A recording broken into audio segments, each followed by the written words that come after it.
When my dad passed away, not only did he pass along his fishing boat, but he also passed along his love of fishing to me. The boat is a which has a decent-sized cabin allowing me to go overnight deep-sea fishing. I usually fish off the coast and would sail for an hour out to sea, then stop and spend the rest of the day fishing. That's exactly what I did one Friday, taking my cousin Tony. We planned to spend the night and fish most of Friday before sailing back. So, after sailing out to sea for about an hour, I picked the spot for us to stop and cast our lines. We brought a radio and tons of beers to make the time more pleasant. The sun started to set, and seeing the sun setting on the horizon with no visual intrusions was a beautiful sight, perhaps the last pleasant thing that would happen that night.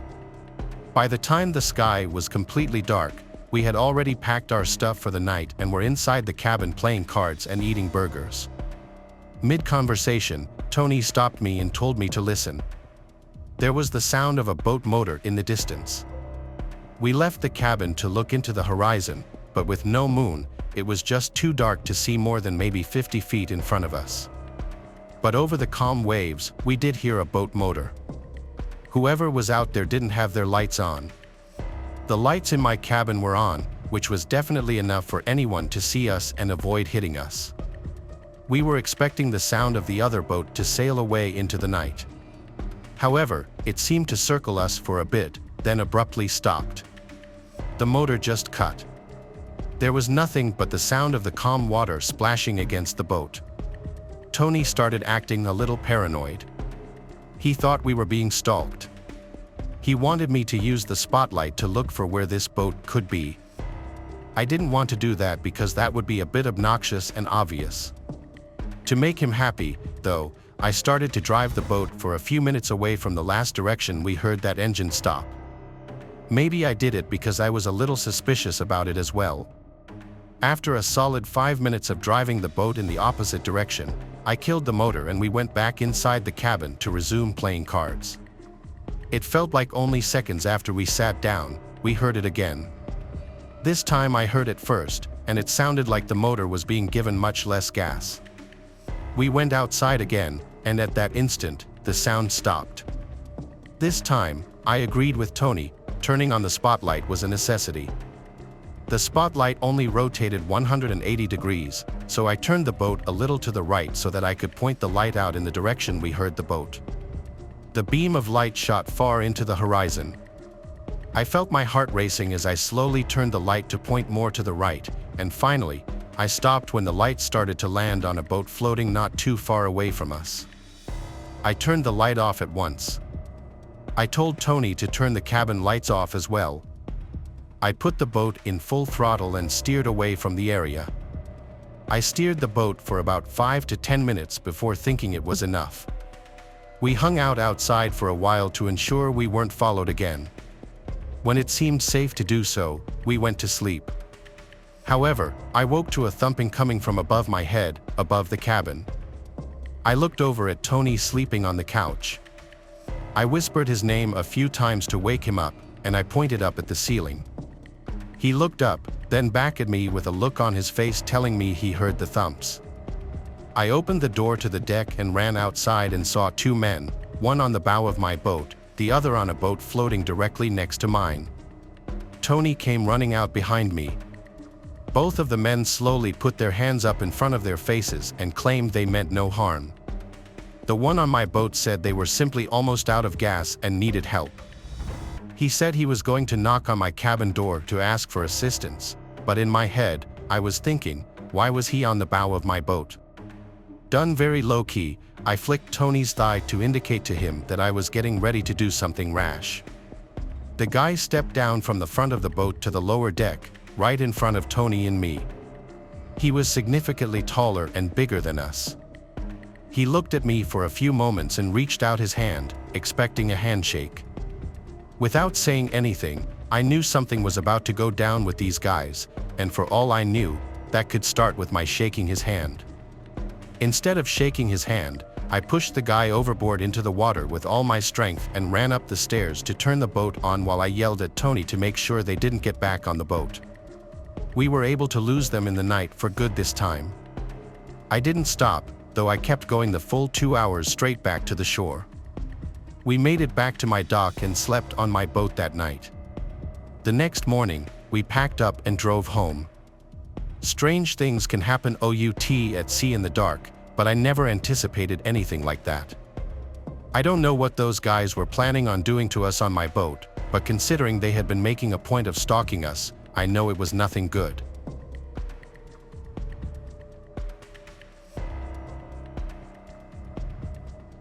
Back in late August of 1989, my friend and I set out on a 3-week sailing trip. Our job was to sail a 40-ton yacht named Tamaro from French Polynesia to San Francisco, and we were being paid handsomely to do so. We had years of sailing experience between us, but the 5,000-mile journey was the furthest either of us had ever been on.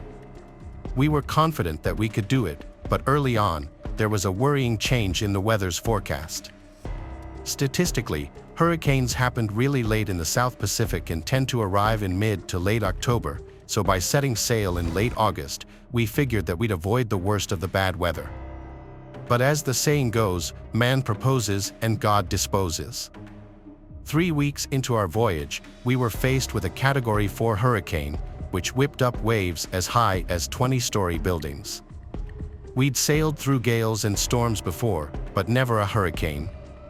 We tried to escape it for 3 days, but the boat could only go 15 miles per hour, and so eventually, it caught up with us. It was too late for us to turn around and escape, so we had no choice but to brave it head-on. We put on our raincoats and boarded up the yacht, all while 140 miles per hour winds and 40-foot waves battered against the boat. The wind and rain felt like BB pellets on our skin, and it was like nothing we'd ever felt before. But we were still confident of being able to handle the situation. We just had to wait for the worst to be over. At one point, I remember heading below deck to get something, and then I suddenly heard my fiancé yell out, "Oh my God." We got caught in a massive wave. I was thrown off my feet, and the last thing I remember is my head smashing into something before everything just went fuzzy. I think I must have been out for a minute or two because when I woke up, there was blood all over my face and raincoat, and I was lying on the floor. I couldn't hear my fiancé, so I went topside to check on him. The last I'd seen of him, he was strapping himself into the safety harness, but when I went to check on him, the harness was empty, and he was nowhere to be seen. I remember screaming, but I knew I had to pull myself together. There'd be time to grieve later, and if I didn't focus on the task ahead of me, people would end up grieving me too. I knew the yacht had suffered irreparable damage that would make it impossible to sail. The navigation system, engine, and even the sails were all waterlogged or shredded beyond repair. But even worse, the yacht itself was taking on water at crazy speeds. My instincts kicked in, and I started pumping water out of the cabin before using the storm jib and a broken pole to create an improvised sail. The only tools I had at hand were a sextant and a watch, but I had enough sailing experience to use them to navigate to land. After 41 days of drifting in the Pacific, rationing my canned food and water, I finally spotted land. It turned out to be the Hawaiian island of Hilo, and as I slowly drifted towards the harbor, I was spotted by a Japanese ship and rescued. For weeks afterward, I kept one of my fiancé's old shirts wrapped around my pillow. His scent was the only thing that got me through. I put all the pain and grief to the back of my mind, and once I was safe, it all came gushing out of me like water through a broken dam. It took me many years to get back to sailing, and these days I'm much more cautious about the jobs I accept. I thought about retiring from it altogether, but after a while, I realized that it's where I belong. If there's one silver lining to the dark cloud of my fiancé's tragic death, it's that he went out doing what he loved most.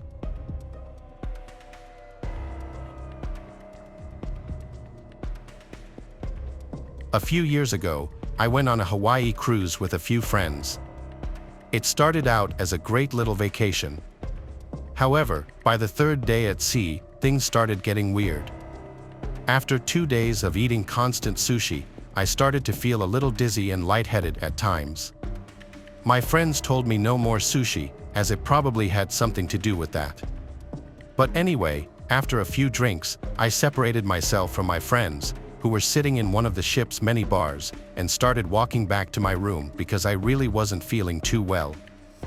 I took some weird lower deck route back in the direction of my room since some of the bars were on the lowest public levels of the ship. I asked one of the maids in the hallway which way was the quickest to get to the section my room was in. The maid had a very thick accent, but I understood her to have said, "Keep going straight, then make a left at the sign." So I did that. I came to a sign. I don't remember what it said, but it was a sign, so I turned left there. I was in some narrow hall with a tiled floor instead of carpeting. It didn't seem like the right way to go at all. It seemed more like an employee-only section. Still, I figured I'd give it a chance before turning back and continued down this narrow hall. I came to a corner, then looked to my right, and here was the creepiest hallway you could possibly find on the ship. Half the lights were out, one was flashing on and off, but at the end of this tiny hallway was someone standing, facing the wall. My head started to hurt even more as I saw this. I had to rub my eyes to make sure what I was seeing was real. When I moved my hands away from my eyes, the person standing by the wall was now looking at me. Considering they were standing in the dark section of this hallway, not lit up by lights, I couldn't really see much about their actual face other than that I knew they were looking at me. I turned and went back the direction I came. I walked back down the hall. The maid was gone now. However, with my head still killing me, I managed to get back to the lobby of this floor, and at that point, finding the elevators was easy. I made it back to my room easily at that point and crashed into bed. I was sure I had gotten food poisoning from the sushi because my stomach was also hurting along with my head. Anyway, I woke up at some odd hour in the night and I couldn't move. The only thing I could move were my eyes. I tried looking around the room, but my inability to move my head or sit in an upright position made seeing a lot of the room difficult. I remember something seemed to appear in my peripheral vision. I turned my eyes to the opposite side of the room, and there was a figure facing the wall. As I looked at it, I wanted to scream or run, but I couldn't do anything. It was as real as could be. I knew I was seeing it. The head of the figure turned around to face me, but all I saw was black. The body, the face, everything about this figure just looked black. The figure started to move closer to me. The most disturbing thing about it, though, was that as it moved towards me, it didn't move its limbs. It seemed to just slowly float towards me. The figure stopped over my bed. Now I could slightly see a face to it, and I recognized it as that person I saw earlier in the night in that hallway. I don't remember exactly how long that figure stood over my bed, but suddenly I saw its mouth open twice as wide as you'd expect to be humanly possible. Out came a deafeningly real scream, so loud that I think it woke me up completely from the sleep paralysis I was just in. The craziest thing I remember was the scream of this sleep paralysis figure feeding into the scream of my own voice. I was finally able to make a sound. I flicked on the light, and my friend who was in the other bed woke up asking what was wrong. I told him about the horrible experience I just had. He once again said I'd been eating way too much raw fish and it was messing with my head. My whole body was shaking, and my voice was trembling. I went back to sleep and don't remember having another dream that night. But I still wonder if that person I saw in the hallway was real or not, because I'm 90% sure that's the hallucination I had in my paralysis. That hallucination was also the realest, most horrific thing I'd ever seen.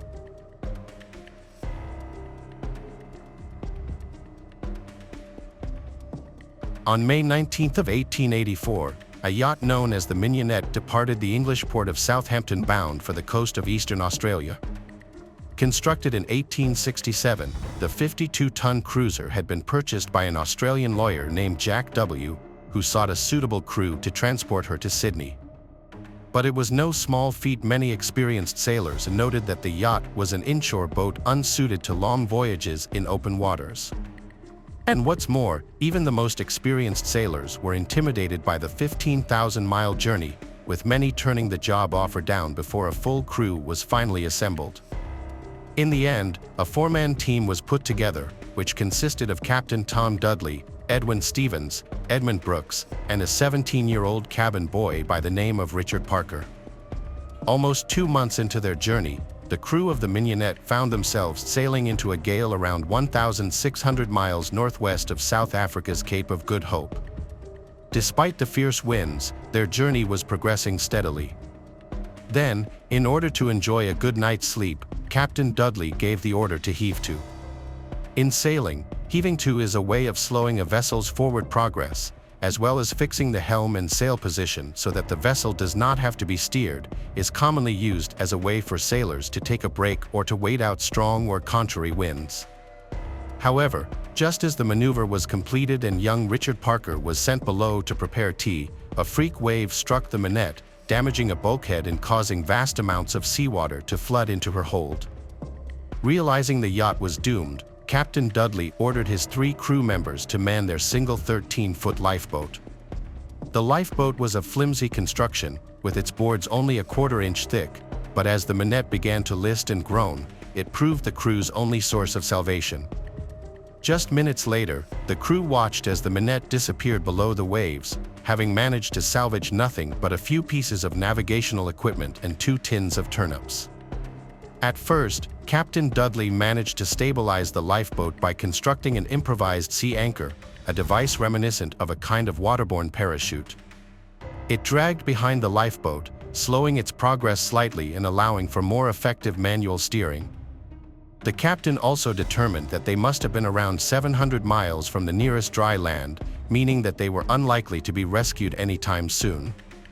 During their first night at sea, the crew was forced to fight off a great white shark using nothing but their oars. The next morning, they were able to catch a sea turtle by simply dragging it out of the water. This yielded about 3 pounds of meat each, plus the bones, which, along with the tins of turnips, lasted until July 17th.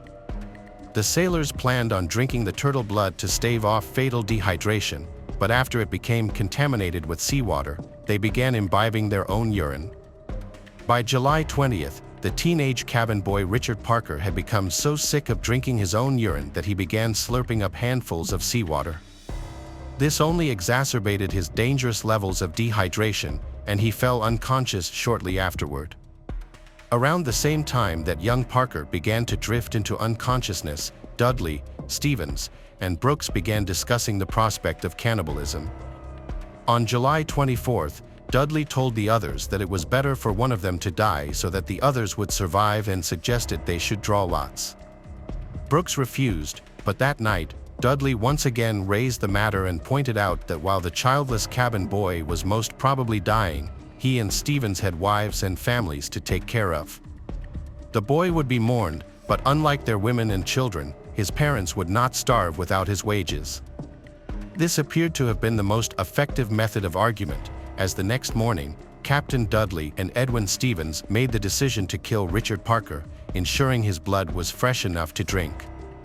Brooks, who had refused to take part in the earlier discussion, claimed he neither agreed nor disagreed with the decision. Captain Dudley then said a prayer, and with Stevens holding the boy still in the event that he woke up, the captain pushed his penknife into Parker's jugular vein and ended his life. Once Parker's heart had ceased to beat, the 3 surviving sailors began butchering his body. Ironically, and despite his early reticence, it was reported that Edmund Brooks was ravenous in his consumption of Parker's flesh, while Edwin Stevens appeared to have a change of heart and ate very little. Speaking of the scene that followed, Captain Dudley later said, "I can assure you I shall never forget the sight of my 2 unfortunate companions over that ghastly meal. We were like mad wolves who should get the most, and for men, fathers of children, to commit such a deed, we could not have our right reason." Just a few days later, the survivors were still feasting on Parker's remains when they spotted the sail of a passing ship named the Monuma and successfully garnered its attention. Finally, on September 6, 1884, the Monuma sailed into Falmouth Harbor, where the 3 survivors of the Minette reported to a customs officer by the name of Mr. Cheeseman. Initially, the men were greeted with great relief, as it was assumed the Minette's crew had been lost when it failed to reach its Cape Town checkpoint. Yet, after explaining the grisly methods by which they had survived, the situation took a dramatic turn. Incredibly, the surviving crew members were remarkably candid regarding the retelling of the events and openly admitted to having murdered young Richard Parker before consuming his still warm flesh. Contemporary defense attorneys, who tend to limit their clients' vocabulary to the words "no" and "comment," would consider such a frank admission to be nothing short of madness. But although Captain Dudley and his two surviving crew members felt deep shame and guilt, they were comfortable in their confession because, in doing so, they invoked what was known as the custom of the sea.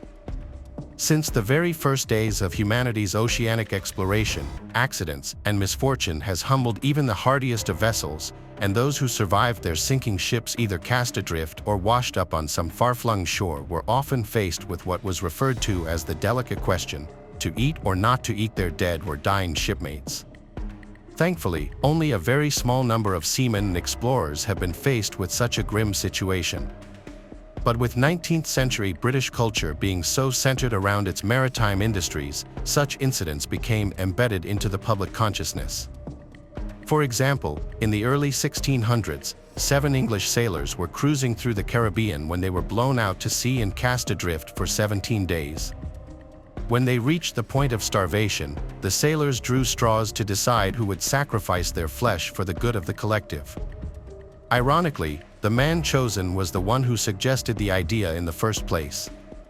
According to his shipmates, he nobly consented and was swiftly put to death. The sailors survived on the man's flesh until they reached the Isle of St. Martin, and following repatriation to British territory, they were put on trial for murder. However, on the day of their hearing, the colonial judge showed a great deal of sympathy towards them, which, in turn, reflected the views of the wider public. The sailors were pardoned, with the judge stating their actions were of inevitable necessity. More than 200 years later, consuming one's dead shipmates in order to survive periods of deprivation became known as the tradition of the sea. As recently as August of 1874, the crew of the CR Yukon was said to have resorted to cannibalism after their ship went down off the coast of Western Australia. The governor of Singapore had ordered the surviving crew members arrested, and at first, the British government encouraged him to hold a judicial inquiry. However, when it came time to actually prosecuting the men, extended procedural wrangling meant that charges were eventually dropped. This was no accident. During this period, the influence of British Admiralty over their counterparts in government cannot be overstated. Many serving members of Parliament had been officers in Her Majesty's Royal Navy prior to their retirements, so naturally, they had a great deal of sympathy for the survivors of any shipwreck. This didn't mean sailors were free to murder and cannibalize as they pleased, but under the right circumstances, invoking the custom of the sea could prove a powerful defense. The surviving crew members of the Minette knew this all too well. Yet, after relaying their story of survival to the Falmouth customs officer, the deliciously named Mr. Cheeseman, the survivors found themselves standing before a police officer named Sergeant Laverty. They were informed that although they were not being placed under arrest, they were not permitted to leave Falmouth until the situation had been resolved. In the hours that followed, an emergency meeting of the harbor's commissioners yielded the following report. The police have apprehended Thomas Dudley, Ed Stevens, and E. Brooks of the yacht Minette on a charge of killing at sea on the 20th of July last the boy Richard Parker, after being for 18 days at sea with no food or drink. Summonses were also served on 2 seamen of the German bark Monuma as witnesses in the case, being those who cleared the boat of Parker. When news of the macabre story spread around Falmouth, there seemed to be a surprising amount of sympathy for the Minette survivors. When they were officially arrested, a local businessman named John Burton paid a generous amount to bail them out of prison. Even though he had eaten heartily of Parker's butchered flesh, there were deafening cries for clemency when it was heard that Edmund Brooks had refused to take part in the boy's murder. Brooks was acquitted, but despite the controversy, Stevens and Captain Dudley were to be put on trial for murder. Following their transfer to an Exeter courthouse, Stevens and Dudley were found guilty of Richard Parker's murder and condemned to hang. Yet, as one might imagine, the decision was met with outrage from both the Admiralty and the wider British public. Finally, after lengthy and considerable pressure, the death warrants for Stevens and Dudley were torn up and their sentences were reduced to a mere 6 months' imprisonment. The case of the Crown versus Dudley and Stevens is one of the few 19th-century criminal procedures still analyzed by law students today. It was also the inspiration for the name of the Bengal tiger in the novel Life of Pi. Some mistakenly believe that the case also inspired Edgar Allan Poe's only complete novel, The Narrative of Arthur Gordon Pym of Nantucket, and it's easy to understand why. Told from the perspective of the anonymous Gordon Pym, it recounts the tale of a perilous sea voyage in which, following a mutiny and monstrous storm, Pym finds himself in charge of the ship's battered remains and accompanied by just 3 others: Augustus Peters and a young cabin boy by the name of Richard Parker. Halfway through the novel, having survived for days on nothing but scraps of turtle meat and drops of fresh water, the desperate survivors are forced to invoke the so-called custom of the sea and begin drawing lots to determine the victim. In the end, it comes down to just Gordon Pym and Richard Parker, and it is Parker who is chosen to be eaten. Yet, the narrative of Arthur Gordon Pym of Nantucket was not published in the aftermath of the Mignonette sinking. It was published in 1838, a full 46 years before the Mignonette sank and 29 years before Richard Parker, the ill-fated cabin boy, was even conceived. Some suggested this was evidence of Poe's supposed morbid prescience, a symptom of his ever-lingering genius. But perhaps such a coincidence is suggestive of the repetitive and inevitable nature of the event itself. For, since the very first days of humanity's oceanic exploration, accidents and misfortune have humbled even the hardiest of vessels. And so perhaps those who survived disasters involving interstellar starships who ended up stranded on some far-flung shore will once again be faced with what was once referred to as the delicate question.